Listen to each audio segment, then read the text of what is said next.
नमस्कार साथियों, SP classes Hindi में आपका हार्दिक स्वागत है। आज हम पढ़ने जा रहे हैं अपनी अगली शिक्षण विधि अभिक्रमित अनुदेशन विधि। दोस्तों, अभी तक आपने हमारे चैनल को सब्सक्राइब नहीं किया है तो सब्सक्राइब कीजिए, लाइक कीजिए और अपने दोस्तों में शेयर कीजिए, ऐसे ही शिक्षण से संबंधित वीडियो प्राप्त करने के लिए। चलिए शुरू करते हैं। अभिक्रमित अनुदेशन विधि, इसका जो प्रथम विचारक थे वो थे सिडनी एस प्रेसे। सर्वप्रथम एक मशीन बनाई थी जो असफल रही थी। उसके बाद इस विधि के प्रवर्तक जो माने जाते हैं, प्रथम विचार किसने दिया था? सिडनी एस प्रेसे ने। उन्होंने एक मशीन बनाई थी जो असफल रही थी। उसके बाद इसके प्रवर्तक माने जाते हैं बी एफ स्किनर। ठीक है। भारत में सबसे पहले विचार इस संबंध में किया था वह थे सुकरात महोदय। भारत में सर्वप्रथम यह विधि 1963 ईस्वी में प्रारंभ की गई थी और विषय वस्तु को छोटे छोटे भागों में विभाजित करके प्रेषित किया जाता है। फिर बालक स्वयं उसका अध्ययन करते हुए अधिगम करता है। बालक अपने आप से अभिक्रमित अनुदेशित होता है। यह एक मनोवैज्ञानिक विधि है। ज्ञात से अज्ञात, उदाहरण से नियम की ओर यह शिक्षण सूत्र पर कायम करती है। इस प्रकार से अभिक्रमित अनुदेशन विधि बहुत ही महत्वपूर्ण विधि है। इसके बारे में आगे हम चर्चा करें।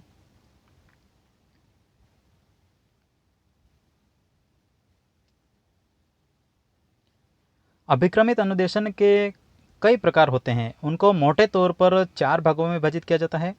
एक होता है रेखीय अभिक्रमित अनुदेशन, शाखीय अभिक्रमित अनुदेशन, अवरोही अभिक्रमित अनुदेशन, कंप्यूटर आधारित अभिक्रमित अनुदेशन। एक एक को हम डिटेल से पढ़ेंगे। रेखीय अभिक्रमित अनुदेशन विधि, जो रेखीय अभिक्रमित अनुदेशन का विचार दिया था वह थे स्किनर और हॉलैंड, अमेरिका के थे। 1954 में उन्होंने इस प्रकार का विचार प्रस्तुत किया था। इसमें क्या होता है कि एक बार में एक ही व्यक्ति अधिगम कर सकता है। रेखीय अधिगम विधि, जिसे उसमें क्या है कि एक बार में एक व्यक्ति ही अधिगम कर सकता है। विषय वस्तु निश्चित रेखा में, प्रश्नों के उत्तर एक दूसरे में छिपे होते हैं। जैसे एक प्रश्न का उत्तर बता दिया, उसके बाद दूसरा प्रश्न पूछेंगे तो वो एक दूसरे के संबंधित प्रश्न होते हैं।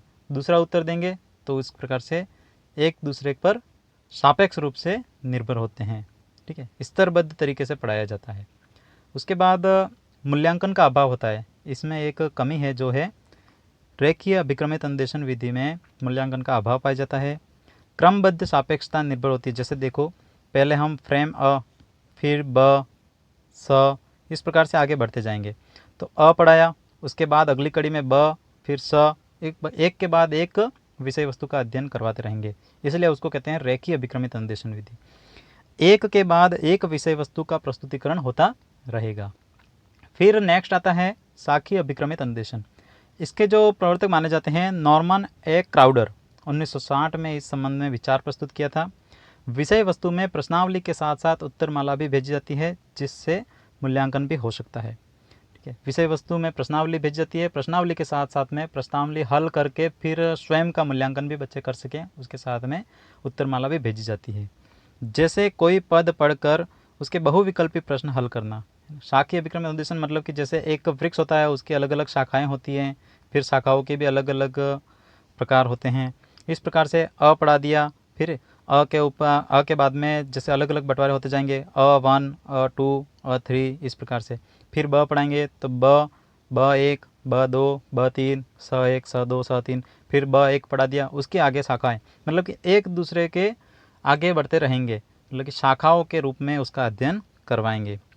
पहले विषय वस्तु का अंश, फिर बहुविकल्पी प्रश्न पूछे जाते हैं। जैसे देखो, पहले हम किसी संक्षिप्त प्रकार से एक पॉइंट है ना, प्रकरण ढूंढेंगे, फिर उस विषय वस्तु का अंश प्रस्तुत करेंगे, फिर उससे संबंधित बहुविकल्पी प्रश्न, फिर प्रकरण प्रस्तुत करेंगे, उसके बाद विषय वस्तु का ज्ञान देंगे। तो छोटे से बड़े की ओर हम बढ़ते रहेंगे इस प्रकार से। अब अगला है अवरोही अभिक्रमित अनुदेशन। इसमें क्या था, इसके प्रवर्तक माने जाते हैं गिलबर्ट, सन 1962 में। गणितीय विधाओं को सिखाने में इसे मदद मिलती है। कार्य पूरा होने पर पुनर्बलन प्राप्त होता है। वैसे हर कोई शिक्षा अपन प्राप्त करते हैं, हर कुछ काम ऐसे करते हैं जिससे हमें पुनर्बलन अगर सकारात्मक हो सकता है, नकारात्मक हो सकता है ना, तो पुनर्बलन तो हमें प्राप्त होता ही है। तो अवरोही अभिक्रमित अनुदेशन विचारक थे इसके गिलबर्ट, सन 1962 में। गणितीय विधाओं को सिखाने में इससे मदद मिलती है। फिर अगला है कंप्यूटर आधारित अभिक्रमित अनुदेशन। इसके प्रवर्तक माने जाते हैं, इससे संबंध में विचार प्रस्तुत किए थे लॉरेंस स्टेलरोल ने।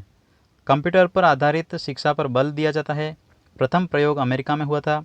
भारत में सन 1963 में इलाहाबाद में इंस्टीट्यूट ऑफ पेडागोजी निर्माण किया था पी.डी. नैने ने।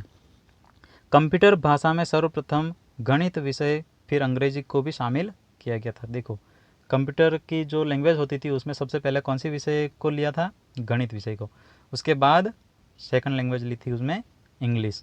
तो इस प्रकार से अभिक्रमित अनुदेशन विधि यह बहुत ही महत्वपूर्ण विधि थी। इसको आप बहुत ही अच्छे से याद कर लेना, ताकि आपके एग्ज़ाम में इससे संबंधित कोई प्रश्न पूछा जाए तो आप उसको सरलता से इसका आंसर दे सकें। चलिए मिलते हैं अगली विधि में। धन्यवाद।